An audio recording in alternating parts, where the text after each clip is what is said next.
Albouri Ndiaye est né en 1947, très tôt, vers l'âge de 9 ans. Il fut envoyé à la cour du Damel Kajor, roi du Cayor, Biriman Goné Latir Fall.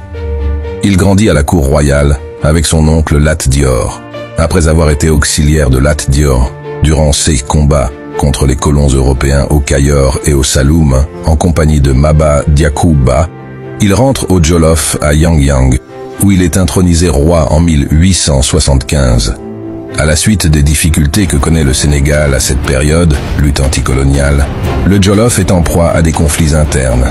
Les demi-frères de Albouri, Biram Ndiémé Koumba Ndiaye et Paté Diouf Ndiaye, mènent une rébellion contre Albouri. Ce dernier s'estimait lésé, car ils avaient des prétentions sur le trône du Jolof. Biram Ndiémé est tué avec d'autres chefs de rébellion. Après la Dior, la France décide de détruire Albouri. En mai 1890, une armée dirigée par le colonel Dodds attaque le Jolof. Suivant la politique de la terre brûlée, Albouri incendie Yangyang, la capitale du Jolof, ne pouvant plus compter sur l'aide d'un souverain résistant au Sénégal. Et ne voulant pas se rendre, il part vers l'est au Soudan occidental, futur Mali, pour aller chercher des alliés comme les souverains Amadou Tall, fils de El Hadj Omar Tall, Samori Touré du Ouassoulou, Thiéba Traoré, roi du Kénédougou, actuelle région de Sikasso. Avec leur appui, ils souhaitent combattre l'avancée des colons européens.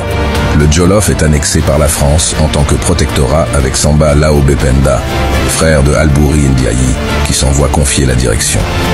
En 1890, il combattit aux côtés de Amadou Tall les troupes françaises dirigées par le colonel Archinard.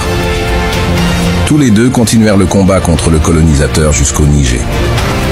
Amadou Tall décède en 1900, un après une maladie. Albouri Ndiaye continua sa route seul vers Sokoto. Il continua le combat avec ses hommes les plus fidèles. D'après la tradition, il mourut à Kalakala et fut enterré à la place même. Il mourut d'une flèche empoisonnée.